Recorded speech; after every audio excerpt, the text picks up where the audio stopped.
싸움으로 시작하여 싸움으로 끝나야 했던 일본 센코쿠 시대의 전투는 사실 삶 그 자체였다고 해도 과언이 아니었죠. 앞에서도 다룬 적이 있었던 이마가와 요시모토와 오다 노부나가의 오케 하자마 전투, 이에야스와 미처나리의 세키가하라 전투, 히데요시와 미츠히데가 맞서 싸운 야마자키 전투, 에도 막부와 히데요리 일가의 오사카 전투 등 일본 역사의 흐름을 바꾼 전투는 엄청 많습니다. 히데요시와 이에야스가 맞붙은 유일한 전투로는 고마키 나카구테 전투인데요. 이 전투를 말할 때 이에야스가 이기고도 진 싸움이라고 하지요. 그 이유란 온갖 우여곡절을 겪으면서 두 사람은 두뇌 싸움을 했지만 결국 히데요시의 급소를 찌르며 이에야스는 싸움에서 승리를 거머쥐고도 뒤따라가서 히데요시를 죽일 수 있었던 기회를 포기한 데서 나온 말이지요. 지금 저는 그 얘기를 하나씩 풀어볼까 합니다. 미츠히데와의 야마자키 전투에서 승리를 거머쥔 히데요시가 승승장구하자 이에야스는 안이 꽂고 더럽지만 인내하며 자신의 때가 오길 기다리고 있었는데요. 묵묵히 견디면서 시간을 보낸다는 점에서 이에야스만한 무장은 그 이전에도 그 이후에도 없을 만큼 그는 인내심의 화신 같은 사람이었죠. 이런 그에게 오다 노부오가 와서 구원을 요청합니다.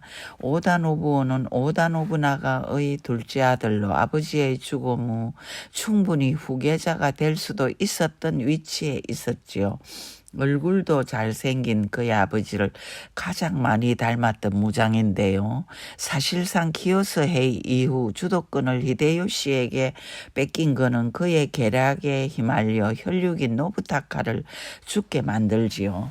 쌍둥이는 아니지만 같은 날 다른 어머니에게서 태어난 친형제를 말이지요. 뒤늦게 히데요시에게 철저하게 기만당한 사실을 알아챈 노부오는 붕괴하지만 힘이 약하니 더 강한 이에야스에게 손길을 내민 건데요.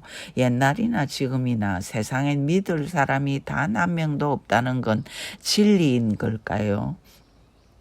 끝으로야 자신의 품 안에 들어온 새 한 마리도 내쫓지 않는다고 말하지만 사실 뼛속까지 무장인 이에야스에게 셈법이 없었을까요? 이에야스가 노부오를 받아들인 건 자신의 셈법에 맞았던 것, 그 이상도 그 이하도 아닙니다. 가신들이 반하며 주군으로 따랐던 노부나가와 달리 노부오의 인물 댐댐이는 너무도 달랐습니다. 아버지랑 끝은 같지만 속은 너무도 다르다며 탄식했던 가신 시게타다의 말처럼 노부오는 그릇이 너무 옹졸했던 사람이었지요. 우리는 흔히 사람에게 반했다는 표현을 쓰는데요. 물론 세상에는 남자와 여자 사이의 반함이란 게 존재하지만 남자와 남자 즉 죽음과 신화 사이의 반함의 강도는 그런 것에 비할 바가 아니죠. 남자는 자신의 주군에게 반하면 목숨을 초계같이 버립니다. 우리나라의 정치사에도 이름을 거론하기는 어렵지만 보스의 죄를 대신 뒤집어쓰고 감옥에 들어가서 오랫동안 살다가 나온 사람들이 들어있지 않습니까? 야성의 시대였던 센코쿠 시대엔 그런 인생이 더 많았겠죠. 감옥 정도가 아니라 주군을 위해서 자신의 목숨을 버렸던 무장들이 수두룩했지요. 단 이럴 때 전제되는 조건은 주군에게 반해 있었어야 가능한 일이었을 테지요. 이에야스나 노부나가에겐 물론 그런 가신들이 수두룩했고 목숨을 서슴없이 버린 신하들이 얼마든지 있었습니다만 노부오에게는 불행하게도 그런 가신들이 존재할 수 없었죠. 노부오는 심지어 자신에게 충성하며 죽음을 불사하겠다고 마음먹은 가신들까지 의심한 나머지 죽였으니까요. 오가타 시게타다, 츠가와 요시우유, 아사히 타미야마루 등 그들은 죽은 노부오를 위해 그 명령대로 히데요시에게 드나들면서 그의 줄기찬 유혹에 굴하지 않고 고지식하게 의리를 지킨 충성스런 중신들을 망설임 없이 죽여버리고 말았지요. 이런 인물 댐댐이를 알면서도 그가 내민 손길을 잡아준 이에야스는 무슨 생각이었을까요? 우선 대의명분에서 이만한 호재가 없다고 생각했을 것입니다. 전쟁이 시작되고 나서 이에야스는 자신의 뜻을 받던 가신들이 구석구석 돌아다니며 붙인 팻말 일종의 경문을 쓰기까지 하는데요. 치쿠첸 히데요시는 돌아가신 노부나가의 영식 노부오를 대상으로 전쟁을 일으킨 역적이므로 도쿠가와 미카와 노카미 이에야스는 결연히 골기하여 어병을 일으키고 역적과 싸울 것이다. 일본에 아직 정의의 무사가 남아있다면 즉시 달려와 이 어려운 전투에 가담하여 천인이 공로할 역적 하시마 치쿠첸 히데요시를 척결하자. 그렇게 외쳤죠. 그렇게 경문에다 자신의 마음을 담아도 될 정도로 그는 대의명분이 충분하다고 생각했던 거죠. 그는 또 이번 싸움은 사실상의 주도권을 자기가 쥐고 있을 망정 열세를 노부오에게 지게 함으로써 실리를 챙길 수 있다고 생각했을 것입니다. 지면 파멸이겠지만 노부오를 앞장 세우는 전쟁인 만큼 하이의 손길을 내밀 수도 있다는 점이 있는 이상 위험 부담은 그만큼 낮아지니까요. 뿐입니까? 이번 기회야말로 자신의 존재를 가시하며 치쿠첸 히데요시의 전법을 알아낼 수 있으며 히데요시의 간담을 서늘하게 할 존재감을 보일 수 있다는 점에 착안했던 거죠. 아무튼 모든 셈법에서 손해가 없음을 간파한 그는 노부오를 도우는 전쟁을 결심하는데요. 그렇지 않아도 굴욕적인 주군의 모습에 분노하며 분통을 터뜨리고 있던 싸움꾼들 미카와의 무사들은 한우하는데요. 이누야마 성과 고마키 성의 북쪽에다 선동적인 경문을 붙이며 신이 나서 어쩔 줄을 모르죠. 심지어 사카키기바라 코헤이타 야스마사는 이에야스와 또 다른 그 선동적인 경문을 붙입니다. 하시바 히데요시는 야인의 아들, 원래 말을 끌던 병졸에 지나지 않았다. 그런데 노부나가 궁의 총애를 받아 장수에 오르고 큰 녹봉을 받게 되었다. 하늘보다 높고 바다보다 깊은 그 큰 은혜를 망각하고 노부나가 공 서거 후 주군의 지휘 찬탈을 깨할 뿐 아니라 아드님인 노부타카 공을 학살하는 죄를 저질렀다. 그것도 부족해 지금 노부오 공을 치려고 군사를 일으켰다. 천인 공로할 역적. 이 대형 무도한 무도함을 우리 죽은 이에야스는 노부나가 공과 예정을 생각하고 신의를 중히 여겨 골기했다. 만일 하시바 히데요시의 천인 공로할 반역에 분노하고 의의 기중함을 생각하는 자가 있다면 이 어병에 참가하여 역적을 토벌함으로써 천하 민심의 안정을 도모하도록 하라. 이제 이런 경문까지 써붙이며 노골적인 도발을 하지요. 이누야마성 망루에서 아래를 내려다보고선 이케다 소녀는 이 경문을 보고 몹시 놀라는데요.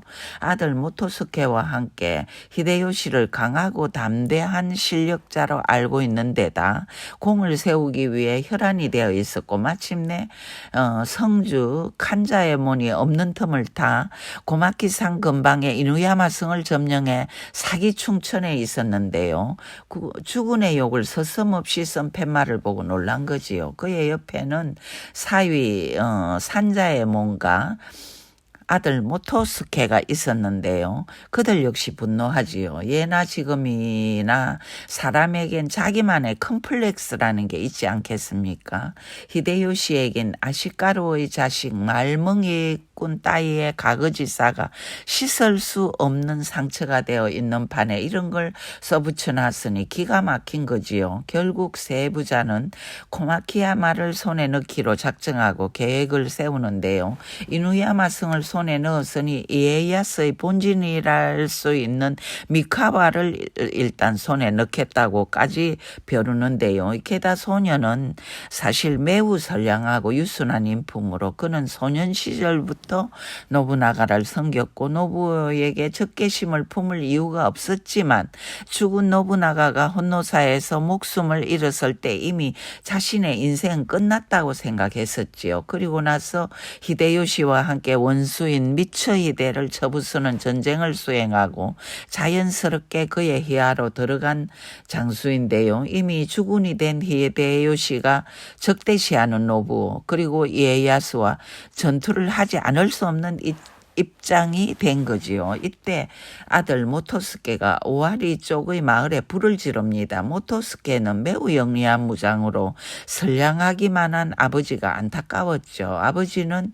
히데요시를 주군으로 생각하고 전장에서 활약한다 생각하지만 교활한 히데요시는 아버지 소유를 철저하게 이용하기 위해 두는 가신으로밖에 생각하는 것 그 이상이 아니란 것을 간파하고 분노와 슬픔으로 마을에 불을 지른 거죠. 일종의 충격요법인 거죠. 이케다 쇼뉴는 이때 아들의 끓는 간언을 무시하고 끝까지 히데요시와의 의리에 목숨을 거는데요. 한편 이에야스는 이때 어쩌고 있었을까요? 그는 철두철미한 무장이고 한치의 실수도 용납하지 않는 완벽주의자답게 모든 것들을 꼼꼼하게 살피고 있습니다. 비록 이누야마 성을 이케다 소녀에게 순식간에 뺏겼지만 그런 것에 연연하지 않죠.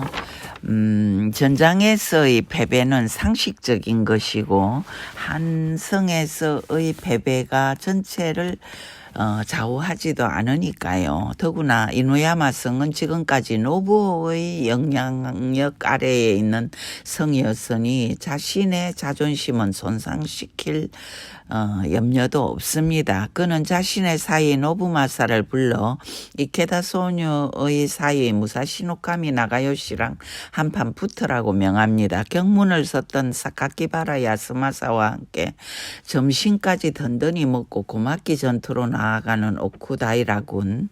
날이 밝기 전에 그들은 야음을 틈타 이케다 쪽 군사를 치러 가는 거죠. 이누야마 성의 이케다 쇼녀에게 하구로가 습격당했다는 보고가 들어온 것은 노부마사군 3천이 모리군 한가운데로 쳐들어갔을 때였죠. 양쪽은 맹렬하게 싸우고 밀리고 그야말로 전장터에선 지옥도가 펼쳐지는데요. 누가 누구를 상대했던지 간에 결국 고마키 나카구테 전투는 이에야스와 히데요시의 싸움인 거죠. 웃기는 건 끝으로 노부가 앞장서서 싸우는 것처럼 보이는 이 전투에 이에야스는 전략 회의 때 참석조차 안 시켰다는 거죠. 인성이 째째하고 의심이 많은 노부를 참석시켜봤자 장점보다는 단점이 더 많아진다는 사실을 이에야스는 알고 있는 거죠. 아둔한 노부오는 이 싸움에서 이 나오마사가 이끄는 오쿠다이라군이 이겼다는 소식을 듣고 감격에서 눈물까지 걸썽입니다. 한편 이케다 쇼뇨의 사이 무사시노카미와 아들 모토스케는 설전을 벌이고 그런 난리가 없습니다. 원래 성리는 아군끼리의 시비를 멈추게 하지만 패전은 아군끼리의 시비를 부추기는 것이니까요. 그들이 이렇듯 일희일비하고 있는 동안 오사카의 히데요시에게도 패전 소식은 전해집니다. 나중엔 자신을 모욕하는 경문까지 전해지죠. 분통이 터진 거는 무려 62,150이라는 대군을 이끌고 이에야스를 치기 위해 오미에서 미노 가도로 전투로 진출하지요. 제1진에서 제7진까지 군사를 포진시킨 그의 위풍은 당당하고 어마어마했죠. 이케다 시오뉴 일족을 만난 그는 화가 머리 끝까지 났지만 또 가식적인 모습을 보이는가 하면 사카기바라 코에 있다 야스마사의 목을 베어 가져오는 자는 10만 석의 포상을 내릴 것이라고 떠들죠. 그리고 나서 자신이 아끼는 조카 히데처구를 불러 전투에 투입을 시킵니다. 당시 히데처구는 19살의 새파란 나이였는데요. 하구로에서의 패전에 기가 죽은 이케다 쇼뉴 무리는 그런 히데처구를 총대장으로 모시겠다고 선언을 하지요. 미안함과 초조함이 빚은 결과인데요. 처음엔 거절했던 히데요시는 마침내 이케다 쇼뉴의 진정성에 감복해 그런 제의를 받아들이죠. 마침내 그들은 힘을 합쳐서 이에야스의 본진 오카자키를 치기로 작정을 하지요. 이케다군이 선봉에 서기로 한 쇼뉴의 전법은 이위마자키의 성을 목표로 잡아 이를 공략하고 나카쿠테를 통해 미카와 본성정 오카자키를 치려는 거였는데요. 우여곡절 끝에 히데요시는 이런 이케다 쇼뇨의 전법을 결국 받아들입니다. 이에야스는 결코 전투를 낙관하는 무장이 아닙니다. 요소요소에 첩자를 두고 적의 계략을 간파하면서 드디어 나카쿠테 전투가 시작되는데요. 본격적으로 이에야스는 보잘것없는 성의 성주에게까지 따뜻한 배려를 아끼지 않습니다. 성전을 위해서라든 이 성전을 위해서라면 내가 가진 작은 성점이야 희생의 제물로 바치겠다는 성주가 속출하고 이에야스는 속전속결을 선언하며 노부오와 함께 전투에 앞장서서 나가는 태도를 보이죠. 그는 말합니다. 이번 전투는 쇼뇨의 전법으로 시작되지만 이에야스와 히데요시의 힘겨루기 운겨루기 일세 고마키야마엔 타다츠구 타다카즈 카즈마사 세 무장을 남기고 9천의 군사를 거느리고 이나오마사를 전위부대로 삼아 오파타성으로 나아갑니다. 야음을 틈타 진격하는 이케다군 그들은 밤에 이미 오바타성에 들어가 있는 이에야스를 모른 채 미카와를 치기 위해 의기양양 나아가고 있는데요. 이때 그들이 관가했던 일은 미카와 무사들이야말로 야전에 능하며 이미 일당백의 실력을 가지고 있었던 사무라이들이라는 사실을 잊었던 거죠. 더구나 그들은 하나같이 죽은 이에야스에게 반해 있는 가신들이라는 사실도. 아무튼 이케다 시오뉴는 우지처구의 성 이와자키 성을 지나가게 되는데요. 우지처구는 길 안내를 위해 고마키에 나가 있고 성에는 동생 우지시게가 지키고 있었죠. 우지시게의 군사래야 고박 300명. 그런데 그들은 집요하게 싸움을 걸죠. 처음엔 이와자키 성을 무시하고 지나가려 했던 이케다 시오뉴는 마침내 그 싸움에 말려들고 전쟁터의 광기가 양군의 병졸들에게 미치며 그들은 완전히 미쳐 날뛰기 시작하죠. 히데초구까지 미쳐서 날뛰죠. 그럴 때 총성이 울리고 전투 경험이 없는 히데초구는 무공에만 미쳐서 천방지축, 시오뉴는 소녀대로 갈팡질팡 어쩌다가 발목에 그 복숭씨까지 다치고 말지요. 발의 통증에 시달리며 시간을 벌기 위해 죽은 시체에 예까지 올리고 있던 시오뉴. 그러나 처음엔 선봉이 지고 있었던 이에야스의 군대는 적의 약점들을 보면서 무서운 기세로 덤비고 이미 아군인 미요시군은 괴멸되고 히데처군은 위험 속에서 제멋대로 날뛰다가 코시어들과 호위 장수까지 모두 죽게 하고 맙니다. 무공에 너무 신경을 쓴 나머지 오히려 패전을 앞당기고만 시오뉴. 그의 그 아들도 사이도 모리군도 이케다군도 모두 자포자기에 빠져들고 이와사키 성 공격을 진원한 카타기리 하네몬도 모두 전장의 이슬로 사라져가죠.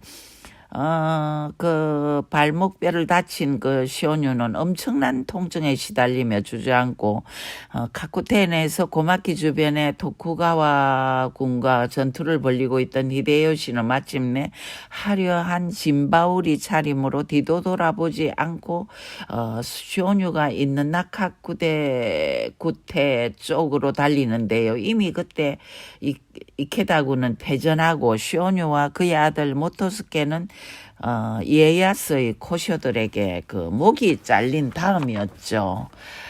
다 같이 미쳐 날뛰지만 대장의 죽음은 패전의 색깔을 아예 검게 물들이는 게 전장의 이치인데요. 그냥 나갔더라면 좋았을 걸. 그 작은 성의 마음을 뺏기다가 패전한 시온유와 이케다군이 모두 사라진 전장에 나타난 히데요시와 그의 군사들은 텅 빈 전장터를 맞이하고 기가 막혀 합니다. 이때 이에야스는 나카쿠테의 승리를 인지하고 막사로 들어가는데요. 헤이하치로가 미쳐서 주군에게 간언을 하지요. 당황하고 있는 히데요시를 치자고요. 그를 죽일 수 있는 유일한 기회라고요. 천하가 공중에 떠 있다며 소리소리 지르지요. 그런데 이에야스는 단호하게 거절합니다. 히데요시가 달아날 수 있도록 내버려 두자는 거죠. 나카쿠테에서 우리를 찾고 있는 히데요시를 죽일 수 있는 절호의 기회를 왜 놓치냐고 가신들은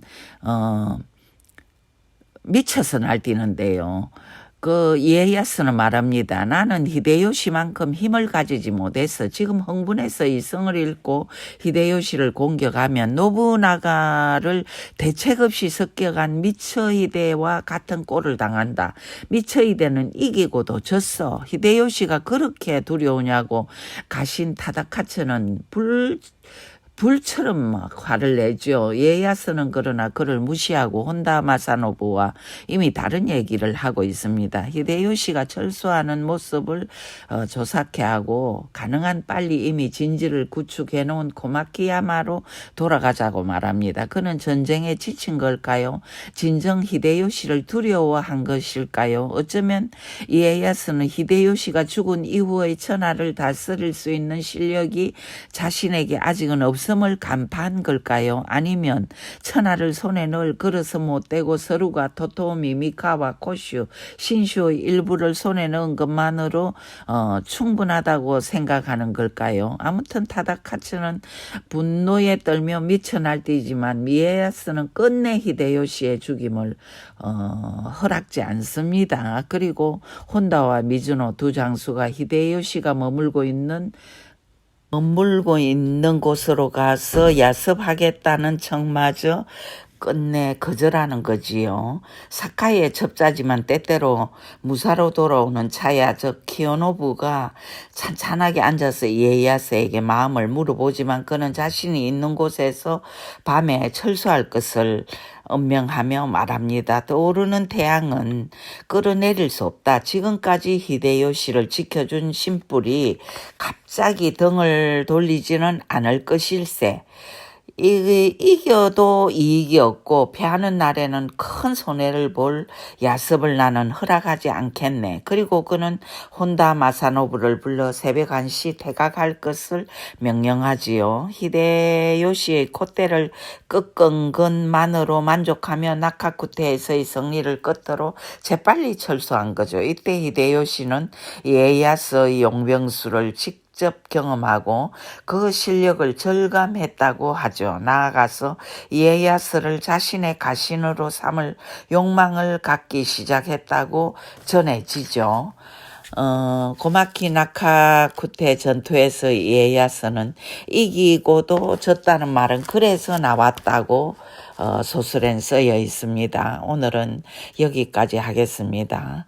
들어주셔서 감사드립니다. 또 다른 작품으로 여러분을 다시 찾아뵙겠습니다.